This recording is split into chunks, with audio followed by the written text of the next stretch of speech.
আজকের যে সমাবেশ, আমাদের এই সমাবেশটা শুধু আমাদের জাতীয়তাবাদী দল বিএনপি না, এটা সারা সমগ্র দেশের সাধারণ মানুষের, জনগণের এবং সব প্রশাসন শ্রেণীর মানুষের আজকে সমাবেশ।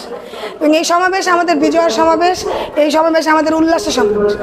আর বাকি রইল স্বৈরাচারের কথা। স্বৈরাচারের বিষয়ে আসলে আমাদের কোনো কিছু বলার নাই। 15 বছর যে আমাদের বাকশক্তি কেড়ে নিচ্ছিল, 15 বছরে যে আমাদের জনজীবনের যে দুর্বিষহ করে ফেলছিল, 15 বছরে আমরা যেখানে আমাদের মানুষের কোনো চাহিদা, মানুষের ভালো লাগা মন্দ লাগার কথাগুলো প্রকাশ করতে পারি নাই, সেই 15 বছর পরে আমাদের ছাত্র আন্দোলন, আমাদের ছাত্র সমাজের ভাই বোনেরা এবং পাশাপাশি আমাদের বাংলাদেশের সর্বসাধারণ মানুষেরা এই যে স্বৈরাচারের পতনটা ঘটালো 5ই আগস্ট, এখন আর 5ই আগস্ট মাস আমাদের শোকের মাস রইল না, এখন আমাদের আগস্টের মাস, বিজয়ের মাস।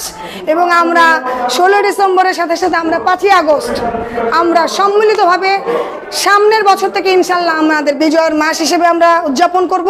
এবং স্বৈরাচারের নিপাত হয়েছে, পতন হয়েছে, তাতে আমরা সব সাধারণ মানুষ, এদেশের সব পেশার মানুষ আমরা খুশি।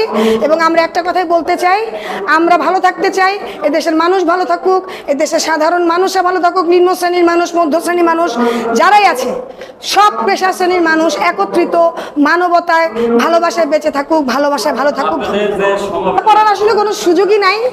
আর আমরা 15 বছর পরে আমাদের আজকের যে সমাবেশ, আমরা 15 বছরে যে সমাবেশগুলো করেছি বা যে সমাবেশ মিটিং মিছিল হয়েছে, তাতে আমাদের স্বৈরাচারী সরকার, খুনি হাসিনা, তাদের যে কার্যক্রম ছিল, আমরা কখনোই কোনোভাবে শান্তিপূর্ণভাবে আমাদের সমাবেশ মিটিং মিছিল আমরা এই দেশে বসে করতে পারি না, এই জায়গায় বসে আমরা করতে পারি না। এই পল্টনের সব কিছু আমাদের বিএনপি জাতীয়তাবাদী দলের, কিন্তু আমরা সেখানে বসে আমাদের ভাব প্রকাশ করার মতো সুযোগ বা কথা বলার মতো কোনো সুযোগ সুবিধা আমরা পাই নাই। আজকে 15 বছর পরে, এই স্বৈরাচারী নিপাত হওয়ার পরে, আজকে সমগ্র জাতীয়তাবাদী দল বিএনপির সব নেতা কর্মী যারাই আমরা আছি, আজকের যে সমাবেশ, এটার মধ্যে আমাদের দেশনায়ক তারেক রহমান যে আজকে ভাষণ দিবেন প্রধান অতিথি, এটা আমাদের জন্য আমাদের ভাব প্রকাশ করার আসলে কোনো বহিঃপ্রকাশ করার কোনো সুযোগ নাই। আমরা ঈদের মতো খুশি, বিজয়ের আনন্দে যে খুশি, আমরা আজকে সেই খুশি।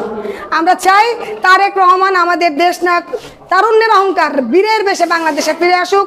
আমরা সবাই আবার আগের মতো এইভাবে দলের জন্য, দেশের জন্য কাজ করতে চাই এবং তার দেখানো পথ নিয়ে আমরা সামনে এগিয়ে যেতে চাই।